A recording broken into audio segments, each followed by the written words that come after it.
La guerre est-elle en train de reprendre au Tigré après un accord signé en 2022? Les troupes situées au nord de l'Éthiopie et celles du gouvernement avaient cessé de combattre. Mais au cours des derniers mois, les tensions sont allées crescendo jusqu'à des affrontements qui ont eu lieu cette semaine.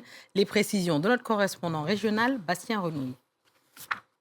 Les affrontements se sont déroulés à proximité de la ville de Tsemlet, dans l'ouest du Tigré. Si les raisons derrière ces combats ne sont pas connues, il est toutefois possible d'affirmer que c'est une région qui est au cœur d'une dispute entre d'un côté le Front de libération du peuple du Tigré, le gouvernement local tigréen, et de l'autre côté le gouvernement fédéral et les milices locales qui lui sont alliées.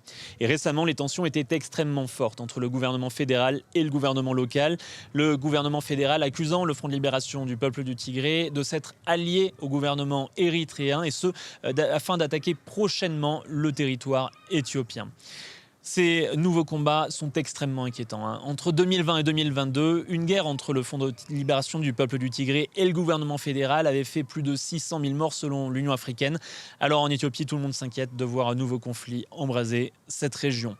Tous les vols à destination du Tigré sont annulés et les habitants de la capitale de la région, Mekele, essaient tant bien que mal de faire des réserves, mais c'est extrêmement compliqué. Tous les distributeurs de billets sont à sec.